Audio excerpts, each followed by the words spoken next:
घोड़ा पर सवार हुए 10,000 जवानों को साथ में लिया।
और परीक्षक जी हिरन नहीं वो तो मारीच बन गया।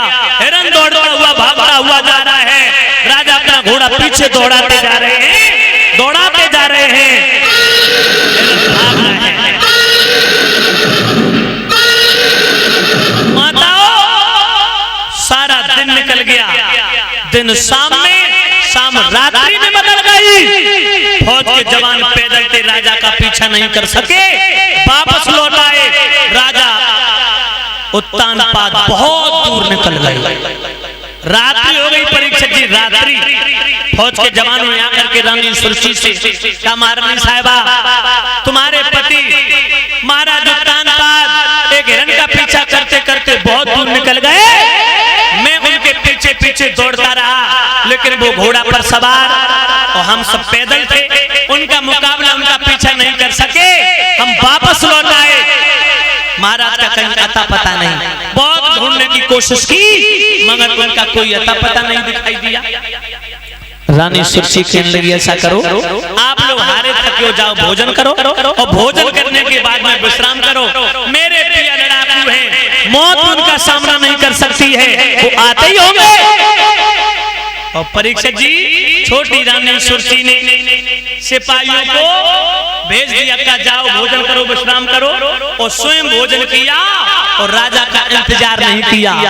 भोजन करने के बाद में अंदर से कुंडी बंद कर ली। कुंडी बंद करने के बाद में, दरवाजा बंद करने के बाद में रानी सुरची गहरी निद्रा में सो गई।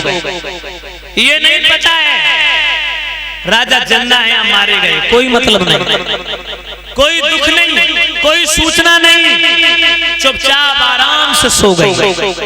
राजा उत्तानपाद आए हैं, उत्तानपाद ने आकर के दरवाजे को खटखटाया। रात के 10 बज गए, 10। छोटी रानी, छोटी रानी, छोटी रानी,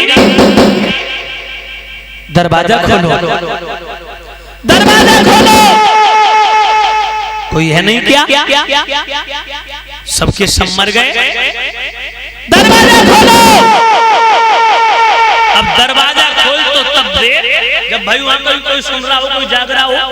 छोटी रानी तो आराम से बिस्तर पर लेटी पलंग पर गहरी निद्रा में सो रही, उसे कोई मतलब नहीं कौन आ रहा कौन जा रहा। राजा का कोई ख्याल नहीं, कोई खबर नहीं। महाराज उत्तानपाद चिल्ला रहे हैं,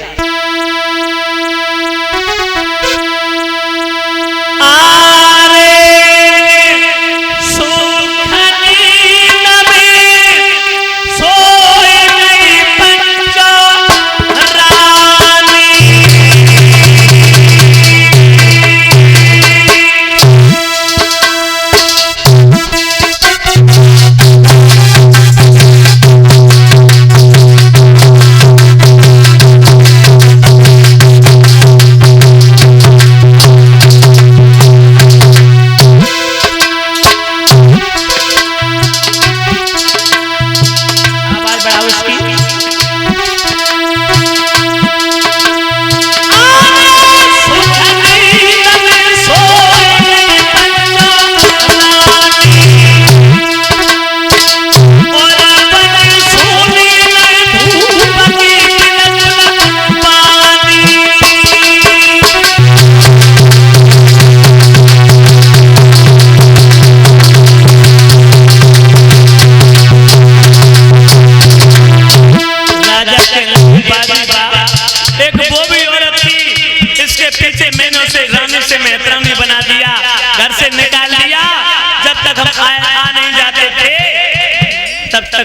भोजन की कौन के पानी की बूंद अपनी जिह्वा पानी रखती थी और मेरे इंतजार में आगमन की प्रतीक्षा में दरवाजे पर खड़ी होकर के मेरा इंतजार किया करती थी। और एक देवी औरत माता बहनों राजा को बहुत बड़ा दुख हुआ।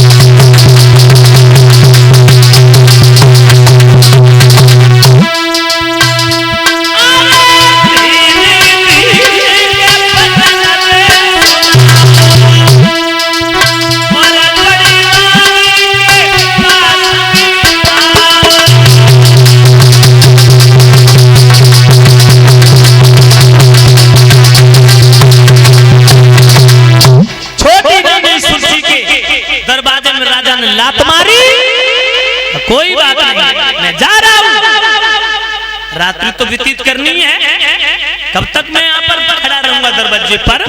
और राजा वहां से चुपचाप अपने घोड़ा को फेर लेते बड़ी रानी सुनीति की टूटी झोपड़ी के पास में पहुंचे। परीक्षा जी ध्यान रखना, 6 महीना गुजर गए, 6 महीनों के बाद में राजा पहुंचे। माताओं, जो मैया सुनीति का शरीर जर्जर हो गया था, जो भी रोटी खा खा करके शरीर काट के भांति सूख करके सूखे लकड़ी की भांति नजर आने लगा। गोश्त नहीं रहा, रक्त नहीं रहा, शरीर कमजोर हो गया, जर्जर हो गया। राजा उत्तान पाद पहुंचे हैं, आवाज दे, बड़ी रानी, बड़ी रानी, क्या तुम भी सो गए?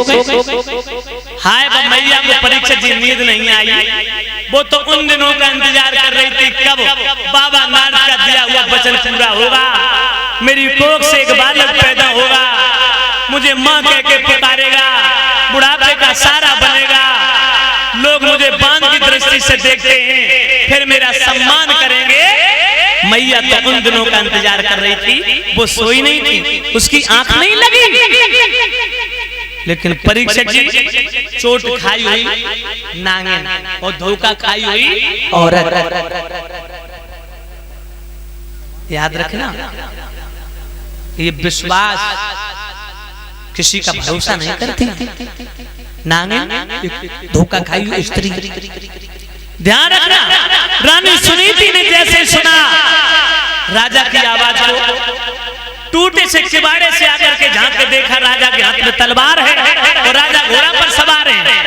मैया सुनीति ने कहा, 6 महीना हो गए, कभी मेरे पिया ने मेरी खबर नहीं ली, लेकिन आज रात्रि के समय आए, वो भी हाथ में तलवार लेकर के आए, इसका मतलब आज मेरी सौत ने मुझे मारने के लिए भेजा है। परीक्षक जी कहा, आज मेरी सौत ने मुझे मारने के लिए भेजा।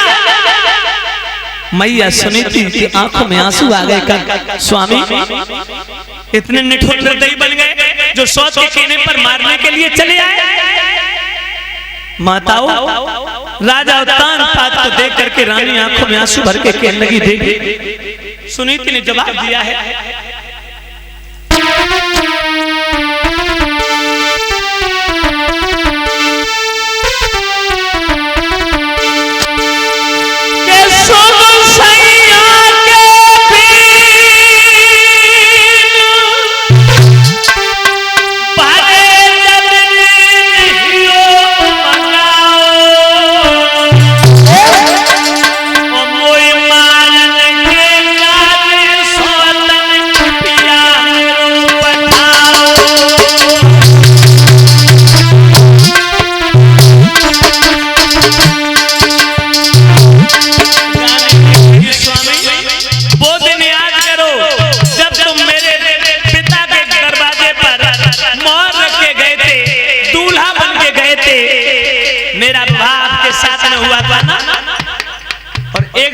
को सुख और दुख में साथ देने का वचन दिया था ना, इतनी जल्दी उस वचन को भूल गए।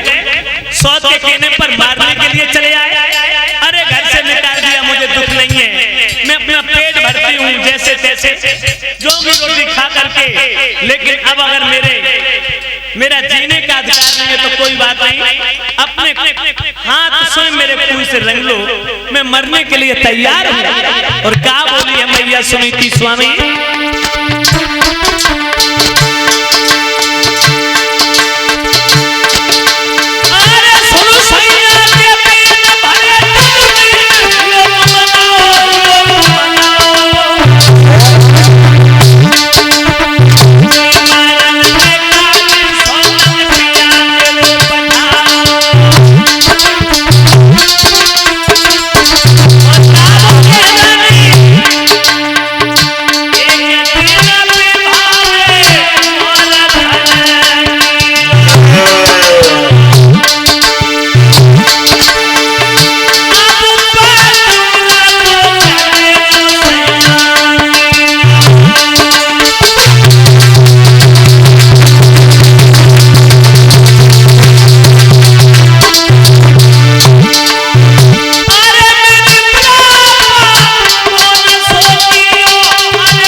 रानी कहने लगी स्वामी वो बात भूल गए जब सुख दुख में साथ निभाने का वचन दिया था, और इतनी जल्दी सोच के कहने पर मारने के लिए चले आए। कोई बात नहीं, आज मैं अगर मारी भी जाऊंगी तो अपने पति के हाथों मारी जाऊंगी, मुझे भगवान का परम धाम प्राप्त होगा। कोई बात नहीं, मरने के लिए तैयार हूँ, मार डालो। राजा कहने लगे अरे पगली तेरी सोच से छुप गया है, दरवाजा खोल। सोई परीक्षा जी रानी समझ गई कि मेरे पिया सोच से छुप करके आई, दरवाजा खोल दिया, अंदर लेके गई, दरवाजा बंद कर लिया कि कोई देख ना ले, सोच से जाकर के चुगली ना कर दे। जैसे ही पहुंची है माता और रानी सुनीति अपनी पिया को लेकर के अंदर टूटी सी झोपड़ी में राजा के लिए चारपाई डाल दी।